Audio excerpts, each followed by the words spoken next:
ओम शांति। अॼु जो मुंहिंजी तारीख़ आहे 26/5/2026। अॼु मिठा मिठा ॿार था चवनि था, मीठे मीठे ॿार सदा हिन ख़ुशी में रहो कि स्वयं भॻवानु असांजो टीचर ठही करे असांखे पढ़ाईंदा आहिनि। असां हुननि सां राजयोग सिखूं था, प्रजा योग न। प्रश्न आहे, हिन पढ़ाई जी ख़ूबी कहिड़ी आहे? तव्हां केसि ताईं पुरुषार्थ करिणो आहे तव्हांखे हिन पढ़ाई? उत्तर आहे, इहा पढ़ाई जो ॾाढे समय खां कंदा आया आहियूं। उन्हनि सां नए ॿार तिखा हली वेंदा आहिनि। इहा बि ख़ूबी आहे जो 3 मास जे तिखी बुद्धि वारा तीव्र पुरुषार्थी नया ॿार पुराणनि खां बि अॻियां वञी सघंदा आहिनि। तव्हांखे पुरुषार्थ तेसि ताईं करिणो आहे जेसि ताईं पूरो पास न थिए, कर्मातीत अवस्था न अचे, इहे हिसाब किताब छुटिजी न वञे। ओम शांति। ॿार किथे वेठा आहिनि? बेहद जे बाप जे स्कूल में। ॾाढा ई ऊचो नशो रहणो खपे ॿारनि खे। कीअं ॿारनि खे? बेहद जे बाप जे ॿारनि खे अथवा रूहानी ॿारनि खे। बाप रूहनि खे ई पढ़ाईंदा आहिनि, गुजराती मराठियुनि खे न पढ़ाईंदा आहिनि। उहो त नाम रूप थी वियो न, बाबा पढ़ाईंदा ई आहिनि रूहनि खे। तव्हां ॿार बि सम्झंदा आहियो असांजो बेहद जो बाप उहो ई आहे जेके भॻवानु चईंदा आहिनि। भॻवानु वाच्य बि आहे ज़रूरु, परंतु भॻवानु कंहिंखे चइबो आहे इहे सम्झंदा न आहिनि। चईंदा बि आहिनि शिव परमात्मा आहे नमः। परमात्मा त हिकु ई आहे न, उहो ऊचे ते ऊचो निराकार आहे। उनखे श्री कृष्ण भॻवानु न पढ़ाईनि। तव्हांखे श्री कृष्ण भॻवानु न पढ़ाईंदा आहिनि, न पढ़ायो हुयो। तव्हां ॼाणंदा आहियो असां आत्मा आहिनि की बाबा असांखे पढ़ाइनि था। भॻवानु त निराकार ई ठहियो न।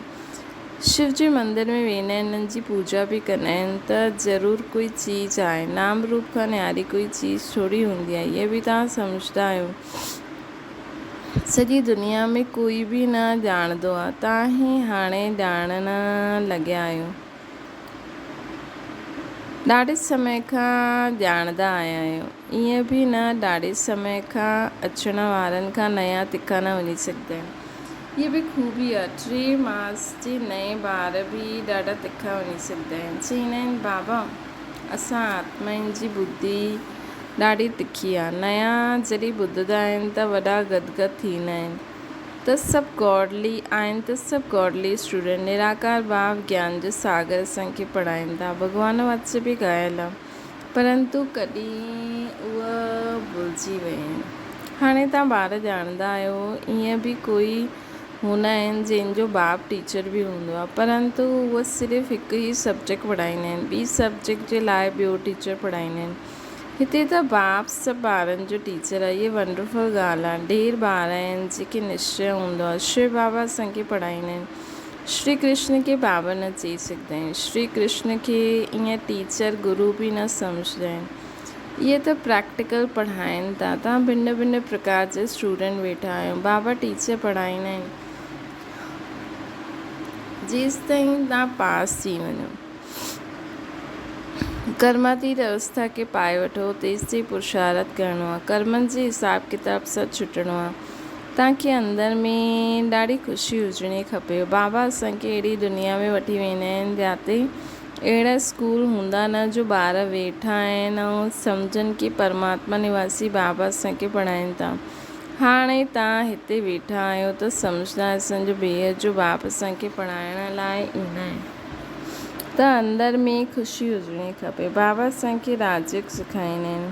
हीअ प्रजा योग न आहे, इहे राजयोग आहे। हिन यादि सां ई ॿारनि खे ख़ुशी जो पारो चढ़णो खपे। केतिरो वंडरफुल इम्तिहान आहे। तव्हां वेठा केतिरा साधारण आहियो। जीअं मुस्लिम माण्हू ॿारनि खे दरी ते वेही पढ़ाईंदा आहिनि न, तव्हां हिन निश्चय सां हिते ईंदा आहियो। हाणे बाप जे सम्मुख वेठा आहियो। बाबा बि चईंदा आहिनि मां ज्ञान जो सागर आहे, मां कल्प कल्प अची करे राजयोग सेखारींदो। श्री कृष्ण जे 84 जन्म चयो व ब्रह्मा जे 84 जन्म चयो। ॻाल्हि हिकु ई आहे। ब्रह्मा सां श्री कृष्ण इहे बुद्धि में सुठी रीति धारण करिणो आहे। बाप सां गॾु ॾाढो लव रहणो खपे। असां आत्मा आहियूं न बाप जा ॿार आहियूं। परम पिता परमात्मा अची करे असांखे पढ़ाईंदा आहिनि। श्री कृष्ण त न थी सघंदो आहे। ईअं थोरी श्री कृष्ण पढ़ायो हूंदई, तव्हां आदि उतारे करे आयो हूंदो छा? हाणे पढ़ाइण वारो त बुज़ुर्ग खपे न। बाप चईंदा आहिनि मां बुज़ुर्ग तन वरितो आहे। इहे फिक्स आहे। शिव बाबा ब्रह्मा द्वारा ई पढ़ाईंदा आहिनि। चईंदा बि आहिनि बराबरि प्रजापिता ब्रह्मा द्वारा स्थापना कंदा आहिनि। हाणे ब्रह्मा किथां खां आयो इहे सम्झंदा न आहिनि। बाप बि घड़ी घड़ी ॿारनि खे सुजाग कंदा आहिनि। माया पोइ सिलाई ॾींदी आहे। हाणे तव्हां सम्मुख वेठा आहियो, सम्झंदा आहियो कि तव्हांजो रूहानी बाबा आहे। मूंखे ॼाणंदा आहियो न। ॻाईंदा बि आहिनि परमपिता परमात्मा ज्ञान जो सागर आहिनि। पतित पावन दुख हरता सुख करता आहिनि। श्री कृष्ण जे लाइ इहे न चईंदासीं। सभिनि खे इकठो त पढ़ाए न सघंदा। मधुबन में मुरली हलंदी आहे, उहो पोइ सभु सेंटर्स ते वेंदी आहे। तव्हां हाणे सम्मुख आहियो, ॼाणंदा आहियो कल्प पहिरियों बि बाबा ईअं पढ़ायो हुई। इहो ई समय हुयो जो पास्ट थी वियो, उहो पोइ हाणे प्रेज़ेंट थियणो आहे। भक्ति मार्ग जी ॻाल्हियूं त सभु छॾिणी पवंदियूं। हाणे तव्हांजी ज्ञान सां प्रीत आहे, पढ़ाइण वारे सां प्रीत आहे। कोई जॾहिं टीचर सां पढ़ंदा आहिनि त उन्हनि खे सौगात ॾींदा आहिनि। इहे बाबा त ख़ुदि ई सौगात ॾींदा आहिनि। हिते अची करे साकार में ॿारनि खे ॾिसंदा आहिनि। इहे असांजा ॿार आहिनि।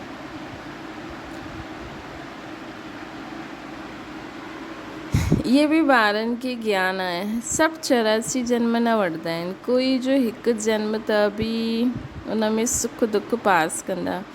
हाणे तव्हां हिननि सभिनि ॻाल्हियुनि खे सम्झी विया आहियो। सभु मनुष्य सृष्टि जो इहे मनुष्य सृष्टि जो तीजड़ो आहे। पहिरें नंबर में ब्रह्मा सरस्वती आदि देवी, पुठियां पोइ हुननि जा अनेक धर्म हूंदा आहिनि। उहा आहे सर्व आत्माउनि जो बीज। बाक़ी सभु आहिनि पत्ता। प्रजापिता ब्रह्मा साकार बाप आहिनि।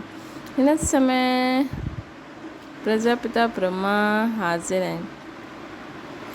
इहे वेई शूद्रनि सां कन्वर्ट करे ब्राह्मण ठाहींदा आहिनि। अहिड़ो कोई चई न सघे बाबा ई तव्हांखे शूद्र खां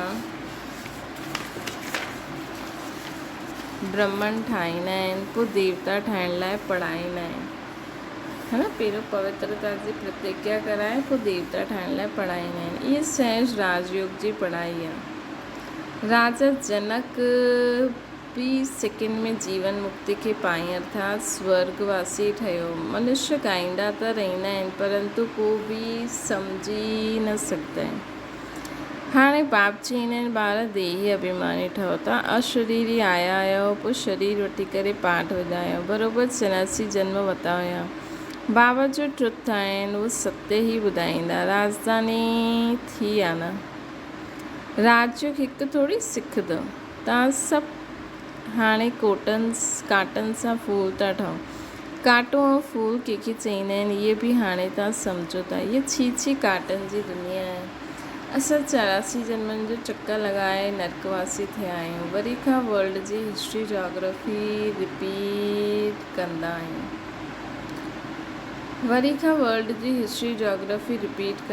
असां वरी खां ज़रूरु स्वर्गवासी ठहींदासीं। कल्प असां ठहींदा आहियूं।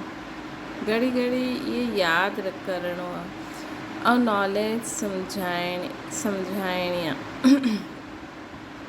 इहे लक्ष्मी नारायण सूर्यवंशी हुया। क्राइस्ट आयो उन्हनि खां पहिरियों थोरा हुया। राजधानी न हुई। हाणे बाप अची करे सतयुगी राजधानी स्थापना कंदा आहिनि। स्थापना थींदी आहे संगम ते।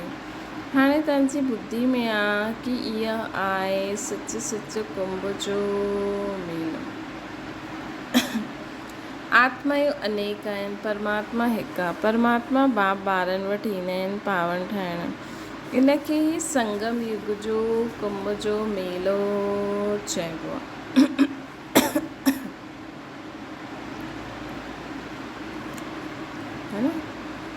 इनखे ई संगम युग जो कुंभ जो मेलो चइबो आहे। हाणे तव्हांखे ज्ञान जो टियों नेत्र मिलियो। बाबा अची करे स्वर्गवासी ठाहींदा आहिनि। पोइ नर्क पुराणी दुनिया जो विनाश ज़रूरु थियणो आहे। कल्प विनाश थींदो ई आहे। नई सो पुरानी सो नई थींदी आहे। इहे त ज़रूरु थींदो। नई खे स्वर्ग पुराणी खे नर्क चईंदा आहिनि। हाणे त केतिरा मनुष्यनि जी वृद्धि थींदी वेंदी आहे। अनाज न मिलंदो आहे त सम्झंदा आहिनि असां ॾाढो अनाज पैदा कंदासीं, परंतु ॿार केतिरा पैदा थींदा रहंदा आहिनि, अनाज किथां खां लाहींदा।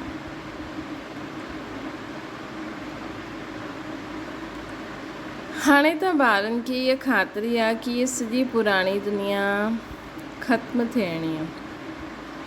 मनुष्यनि खे ज्ञान सुठो बि लॻंदो आहे, परंतु बुद्धि में कुझु वेंदो न आहे। ज्ञान सुठो बि लॻंदो आहे, परंतु बुद्धि में कुझु वेंदो न आहे। तव्हांजी बुद्धि में आहे नर्क खां पोइ स्वर्ग ईंदो। सतयुग में जे देवी देवता थी करे विया, इहे लक्ष्मी नारायण भारत जा मालिक हुया न, चित्र हुयो। सतयुग में आदि सनातन देवी देवता धर्म हुयो। हाणे पंहिंजे खे देवता धर्म जा कहलाईंदा न आहिनि, उन जे बदिले हिंदू चई ॾींदा आहिनि, देवता जे बदिले हिंदू चई ॾींदा आहिनि। ॿार सुठी रीति ॼाणंदा आहिनि कि असां इहे देवी देवता ठहूं था। बाबा असांखे पढ़ाइनि था इन ऑर्गन्स द्वारा। बाबा चईंदा आहिनि न त मां तव्हांखे कीअं पढ़ायां।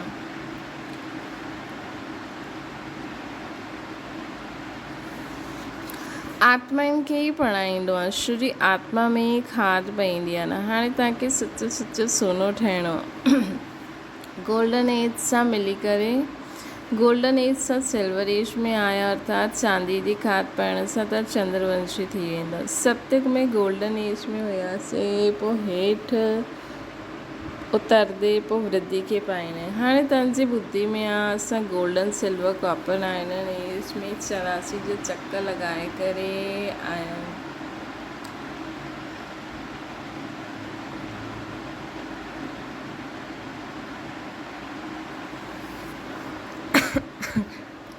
अनेक बार ये पाठ वॼाया। ये पाठ सां कोई छुटी न सघंदो आहे। जो चईंदा आहिनि असांखे मोक्ष खपे, लेकिन वास्तव में तंग त तव्हांखे थियणो खपे न। श्री तव्हां 84 जो चकर तव्हां लॻायो आहे। मनुष्य त सम्झंदा आहिनि अचणु वञणु थींदो ई रहंदो आहे, इन सां को छो न असां छुटूं, परंतु इहे त थी न सघे।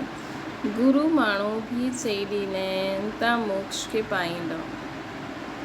ब्रह्म खे यादि करो त ब्रह्म में लीन थी वेंदो। अनेक मतांतर भारत में ई आहिनि, ॿियो कोई खंड में एतिरा न आहिनि। ॾेर जा ॾेर मत आहिनि, हिकु न मिले ॿिए सां। रिधी सिधी बि ॾाढा सिखंदा आहिनि, कोई केसर कढंदा आहिनि, कोई छा। इन में मनुष्य ॾाढा ख़ुशि थींदा आहिनि। इहे त स्पिरिचुअल नॉलेज आहे। तव्हां ॼाणंदा आहियो स्पिरिचुअल फादर असां आत्माउनि खे जो बाबा आहे। रूहानी बाबा रूहनि सां ॻाल्हाईंदा रहंदा आहिनि। सत्यनारायण जी कथा अची करे ॿुधाईंदा आहिनि, उहा अमर कथा ॿुधाईंदा आहिनि, जंहिंसां अमर लोक जो मालिक ठाहींदा आहिनि। नर सां नारायण ठाहींदा आहिनि बाबा। पोइ कौड़ी मिसल ठही पईंदा आहिनि। हाणे तव्हांखे हीरे जहिड़ो अनमोल जन्म मिलियो आहे, पोइ कौड़ी पिछाड़ी असां समय छो गवायूं।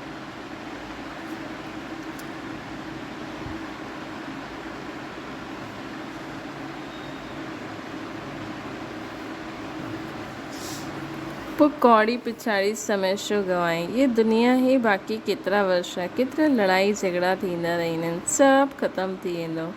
मौत साम्हूं बीठो आहे, पोइ एतिरा लख करोड़ केरु वेही खाईंदो। छो न इन्हनि खे सफ़ल करणो खपे। ये रूहानी कॉलेज खोलण सां मनुष्य एवर हेल्दी वेल्दी हैप्पी ठही वेंदा। सो बि इहे कंबाइंड आहे। हॉस्पिटल ऐं university, health wealth and happiness त आहे, बराबरि योग सां आयु बि वॾी मिलंदी आहे। केतिरी तव्हां हेल्दी ठहींदा आहियो, पोइ कारून जो खज़ानो बि तव्हांखे मिलंदो आहे। अल्लाह अवल दीन जो नाटक ॾेखारींदा आहिनि। तव्हां ॼाणंदा आहियो अल्लाह जो आदि सनातन देवी देवता धर्म स्थापना कंदा आहिनि, उन्हनि में ॾाढो सुख आहे। अल्लाह अवल दीन जो नाटक ॾेखारींदा आहिनि। तव्हां ॼाणंदा आहियो अल्लाह जो आदि सनातन देवी देवता धर्म स्थापना कंदा आहिनि, उन धर्म में ॾाढो सुख आहे।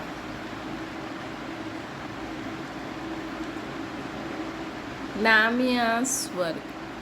तव्हां शांतीधाम जा रहवासी हुयव, पोइ तव्हां पहिरियों पहिरियों सुखधाम में आहियो, पोइ 84 जन्म हेठि किरदा आया आहियो। कल्प असां तव्हां ॿारनि खे हीअं वेही सम्झाईंदा आहियूं। तव्हां ॿार जन्मनि खे न ॼाणंदा आहियो। मां तव्हांखे ॿुधाईंदो आहियां, तव्हां 84 जन्म वरिता, इहे छोलो पते था, आत्मा बि तमो प्रधान थी वई। बाबा राइट चईंदा आहिनि, बाबा कॾहिं रॉन्ग न चईंदा आहिनि। उहे आहिनि ही ट्रुथ। बाबा सत्युग आहे ही वॉइसलेस वर्ल्ड, राइटेस्ट दुनिया, पोइ रावण अनराइटेस्ट ठाहींदा आहिनि। इहा आहे ही कूड़ खंड, ॻाईंदा बि आहिनि, कूड़ी माया, कूड़ो काया, कहिड़ो संसार, इहो सॼो संसार ई कूड़ो आहे। सत्युग आहे सचो संसार। दुनिया त हिकु ई हूंदी आहे न, ॿ दुनिया न आहिनि। नई खां पोइ पुराणी थींदी आहे, नयो मकान पोइ पुराणे में फ़र्क़ु थी वेंदो आहे न। नयो ठही करे तयारु थींदो त सम्झंदा आहिनि नई में वेंदासीं। हिते बि ॿारनि जे लाइ नयो मकान ठाहींदा आहिनि, ॾाढा ॿार थींदा वेंदा आहिनि।